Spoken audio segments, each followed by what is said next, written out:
Hi, and thanks for logging on to the Daily Dvar. And here's a brand new Halacha for you, and it's for Tuesday the 16th of June. Here we go.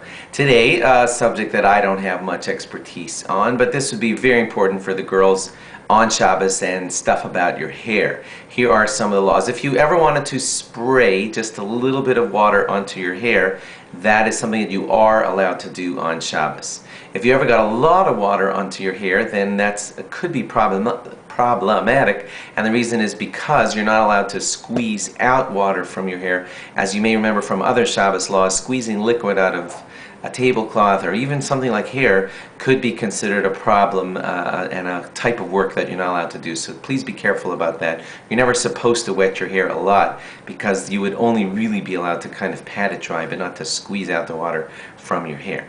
Now, what about hairsprays?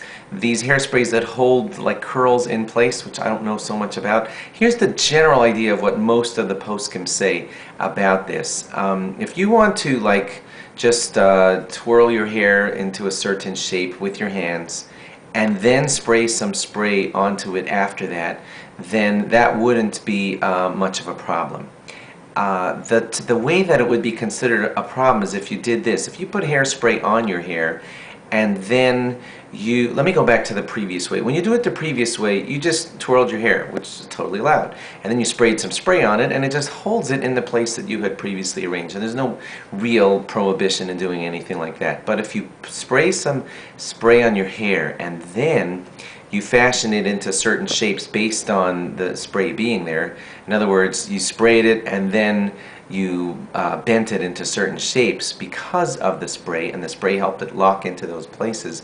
Then it could be considered a problem of, it's going to sound weird to you, but it could be considered the work of building actually, because you're sort of building it and forming it into certain shapes which you're not allowed to do on Shabbos. So bottom line, if you want to use hairspray, it'll have to be like this. You curl it into whatever shape it's supposed to be, just with your hand or something, and then you spray the spray on it to hold it in place. That's allowed. But to spray first and have it all heavy with spray and then bend it into shapes, that would be considered building. And while I'm on this, braiding your hair on Shabbos is not allowed. Also, it's similar to the act of building, which you're not allowed to do on Shabbos. If you need clarification on any of these things, please speak to your rabbi. But now you know some of the general ideas. Thanks for logging on. Log on again tomorrow for more. Bye-bye.